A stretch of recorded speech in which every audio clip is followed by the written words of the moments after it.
మన ఆయుర్వేదం ప్రేక్షకులందరికీ నమస్కారములండి. ఇవాళ బేసిక్ టాపిక్ వచ్చేసేసి ఆస్టియో ఆర్థరైటిస్.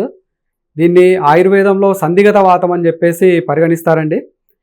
అయితే ఇక్కడ మనకు ఈ సమస్య అనేది ఈ మధ్యకాలంలో ఎంతోమందికి అంటే కామన్గా ఇంటికొకరికైనా ఈ సమస్యతో బాధపడుతున్నారు. ఈ మోకాలు అరుగుదల అనేది దానికి పరిష్కారం కేవలము ఆపరేషన్సేనా అంటే కాదండి.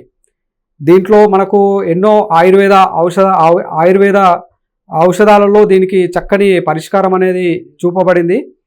సో ఇక్కడ బేసికల్గా మనకు ఈ ఆర్థరైటిస్ అంటే ఈ అరుగుదల అనేది ఎందుకు వస్తున్నది, దానికి ముఖ్య కారణాలు ఏంటివి అనేది మనం డిస్కస్ చేద్దాము.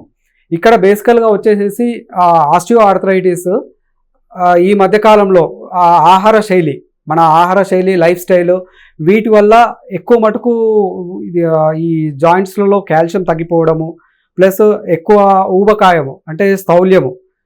సో స్థౌల్యం అనేది ఒక కారణము. ఎక్కువ హెవీ వెయిట్స్ అంటే వెయిట్ బేరింగ్ జాయింట్స్ అని చెప్పేసి చెప్తాము. సో మోకాళ్ళలో కానీ లేదంటే కాలి అరికాల భాగంలో కానీ లేదంటే అరికాల జాయింట్లో కానీ కాల్షియం అనేది తగ్గిపోతూ వస్తుందండి. ఈ రెగ్యులర్గా ఈ తగ్గిపోవడం వల్ల ఇక్కడ వాపు నొప్పి చాలా తీవ్రంగా ఉంటుంది. అయితే మొదటి దశలో ఏమవుతుంది అంటే ఇక్కడ ఈ జాయింట్లలో కాల్షియం తగ్గి ఈ సైనోవిల్ ఫ్లూయిడ్ అనేది తగ్గుతూ రావడం వల్ల జాయింట్స్ అనేది రాపిడికి గురి అవుతూ ఉంటాయి. ఈ రాపిడికి గురి అయిన తర్వాత ఇక్కడ వాపు అనేది ఎక్కువగా వస్తున్నది. వాపు నొప్పి చాలా అసలు తీవ్రమైన నొప్పి భరించలేని పరిస్థితిలో ఉంటుంది. అయితే దీనికంటూ చాలా మటుకు పెయిన్ కిల్లర్స్ ఇవన్నీ వాడుతూ ఉండడం వల్ల దానివల్ల కూడా ఎన్నో దుష్ప్రభావాలు వస్తూ ఉంటాయి. సో దానికనేది మనకు ఆయుర్వేదంలో కొన్ని మూలికలు అవి చాలా అద్భుతంగా పనిచేస్తాయి. కేవలం ఒక 3 ఇంగ్రీడియంట్స్తో మాత్రమే మనము ఈ ఔషధాన్ని నిర్మించుకోవచ్చు.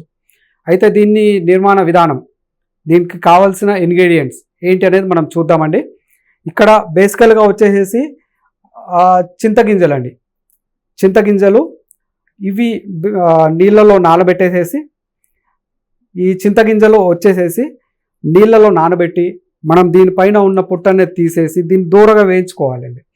వేయించుకుంటే దీంట్లో ఫంగస్ కానీ ఎలాంటి బ్యాక్టీరియా రాకుండా ఉంటుంది. దీని తర్వాత ఇది మగబీర విత్తులు తాల్మకాన అంటారు దీన్ని. ఈ తాల్మకాన వచ్చేసేసి ఈ మార్కెట్లో మనకు పచారీ కొట్లలో ఎక్కడైనా దొరుకుతుంది, చాలా ఈజీగా దొరుకుతుంది. దీంతోపాటు తుమ్మ జిగురు అని చెప్పేసి అంటాము. సో ఈ తుమ్మ జిగురు కూడా చాలా ఉపయోగకరంగా ఉంటుంది. అయితే ముఖ్యంగా ఈ చింతగింజలలో మనకు దాని గుణము బేసికల్గా ఈ వాపు ఏదైతే వస్తున్నదో ఆ వాపుని చాలా సమగ్రవంతంగా దాన్ని నయం చేస్తుంది. ప్లస్ మనకు కావాల్సిన కాల్షియం సప్లిమెంట్ అనేది దీని ద్వారా మనకు అందుతుంది.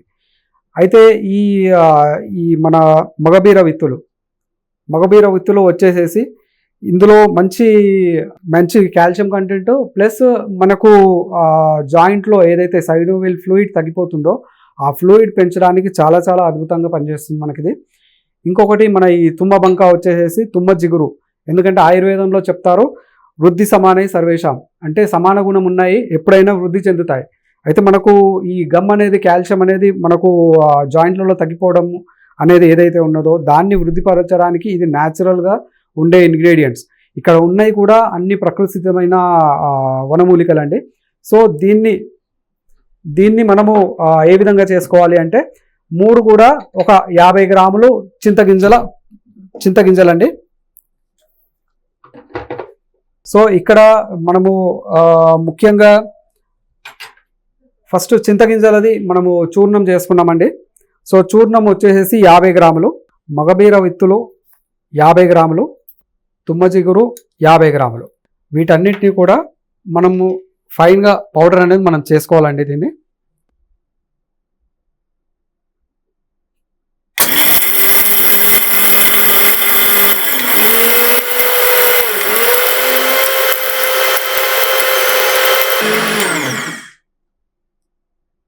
ఇది చాలా చక్కగా పౌడర్ అయ్యిందండి. సో ఈ పౌడర్ ఈ 3 కూడా మనకు చాలా సహజంగా దొరుకుతాయండి. ఏ ఆయుర్వేదం షాప్లో కూడా మనకి ఈ 3 ఇంగ్రీడియంట్స్ దొరికిపోతాయి. సో దీన్ని తినే విధానం ఎలాగంటే ఒక హాఫ్ టీ స్పూన్ పాలలో ఒక 1 కప్ పాలలో మిక్స్ చేసేసి ఉదయం సాయంత్రం భోజనం తర్వాత తాగేసేయాలండి.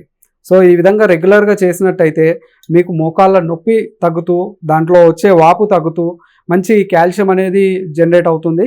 సో అతి తక్కువ సమయంలోనే దీనివల్ల మీకు చాలా అద్భుతమైన ఫలితాలు లభిస్తాయి. నెక్స్ట్ ప్రోగ్రాంలో మళ్ళీ కలుద్దాము. ధన్యవాదములు.